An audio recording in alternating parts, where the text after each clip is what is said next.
Tonight, a push against the company Lifetouch. Thank you for joining us tonight at 6. I'm Brooke Buckner. Lifetouch is the photography company a lot of schools use for school portraits. But now some parents, including here in Arkansas, want them out because of alleged Epstein connections. Now, there's no evidence that Lifetouch as a company was involved with Epstein, but THV 11's Carter Thweet explains where the concerns come from and what's happening across the country.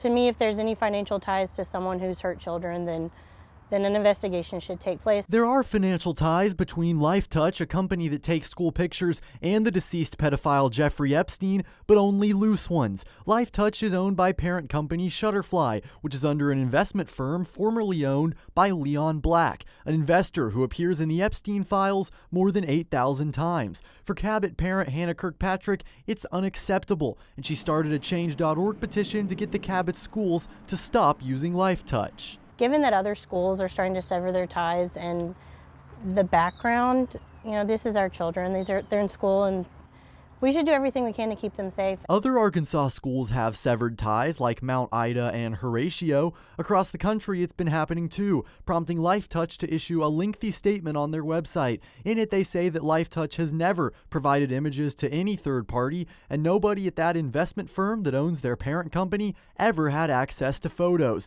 Kirkpatrick isn't convinced. They're just telling us it's against their policy, which, of course, it's against their policy. So, to me, that wasn't enough. Across the country, some have said this is an opportunity to shift to local photography companies. It is worth noting this would likely be tougher in a large district like Cabot than a small one like Mount Ida, but Kirkpatrick likes the idea. We can pump into our local economy now. Hire somebody local to take pictures, build businesses inside our city, and this is a perfect opportunity to do that. In Cabot, Carter Thweet, THV 11 News. Carter, thank you. Cabot declined to comment when we asked whether they're considering changing photography providers. In addition to the statement Lifetouch posted online, they have provided districts with memos and fact sheets. Among the talking points, Lifetouch itself is never mentioned in the Epstein files, and the company managed by Leon Black didn't invest in Lifetouch until after Epstein died in federal custody in 2019. Arkansas State Police say recent traffic stops across the state have led to the seizure of more than 775 pounds of illegal narcotics. Since late January, troopers along Interstates 40 and 30 have uncovered large amounts of marijuana, methamphetamine, and THC products, in some cases packed in boxes and trash bags. 4 suspects from out of state are now facing felony trafficking and related drug charges. Today, the Supreme Court handing the Trump administration a major defeat, saying he did not have the authority to impose tariffs.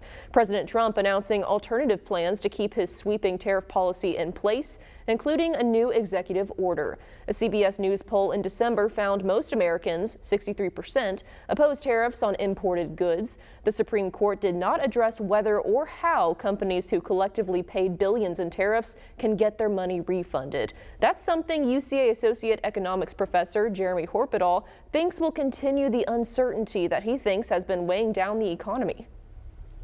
When businesses are trying to make decisions about what investments to make and where to make them, a lot of businesses, I think, have been kind of sitting on the sidelines waiting to see what's the outcome of this court case or just where will the rates end up being.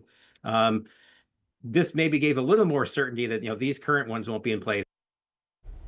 Horpedal is in the camp with other economic professors who have opposed the tariffs for their effects on trade and consumer spending.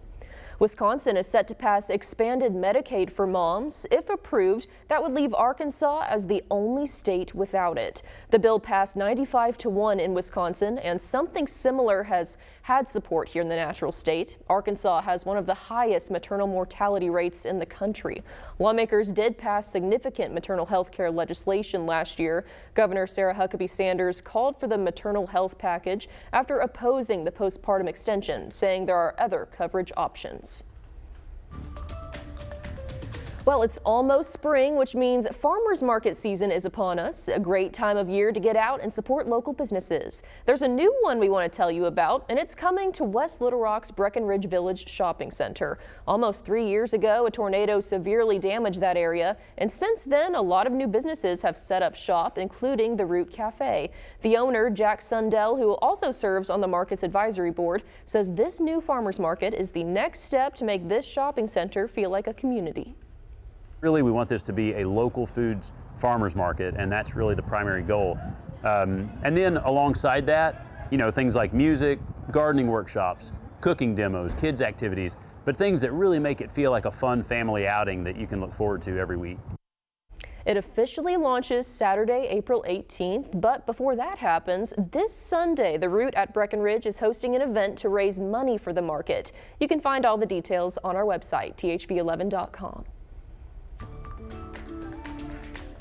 Check this out. Valentine's Day may have come and gone, but one friend group is still playing Cupid. When dating apps didn't work, they decided to take their buddy's search for the one to new heights. THV11's Tanya Motorzitsky shows us why this eligible bachelor is now turning heads on the highway. Like almost every comment that was left, like when we put it online, was positive. Oh, he's a good guy. Like that's so fun. I wish my friends would do that for me. Oh, well, the one guy was like, all I needed was a billboard. Normally, comments are not how you find a date. But for this group of best friends, they're helping play matchmaker for their buddy Victor Magana. Don't be afraid to put yourself out there, and everything feels so critical. Like you have to be perfect all the time. Just, this should be fun. Like dating, in a sense, should be fun, a good time. After being single for 5 years, Victor's friends decided to do something about it. I figured it was time to push the baby bird out of the nest there. So they did what any reasonable friend group would do. They put his dating profile on a billboard. I'm grateful to have friends that, care for me that much to do that for me. I guess they just got tired of seeing me single. Dating apps were not cutting it for him, but his friends say if love won't come through swiping, maybe it'll come through traffic. He needs to look for a date. but joking wise, because no one remembers a serious ad when you're driving by. Everyone remembers a funny ad. Our bachelor friend Victor is looking for a kind woman who can make time for him. As the matches started driving by, reality set in. He'd have to pick out who to take out. Like a Like let them compete again. yeah, like flavor of love or something like that. Turns out matchmaking is a lot easier than actual date planning. If something happens, then we can set up a time to meet and, go out and stuff. For now, Victor says he's just happy to see where the road takes him. Off of I-40 near Maumelle, where love might be found. I'm Tanya Motorzitsky, THV 11 News. We wish him the best of luck. Very good story, Tanya. The guys say the billboard is up for a year, but if he finds success in it, they'll take it down and replace it with one of their businesses. If you're wanting to get to know Victor, we have ways to reach out to him on thv11.com. And Tom, maybe a great date spot, Baum Walker Field on a beautiful day like this one. Yeah, Nick Luttrell is out there now, but sorry ladies, he just got engaged, so no dates for you.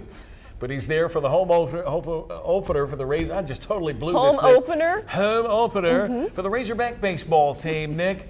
I hope things are going better for you than me.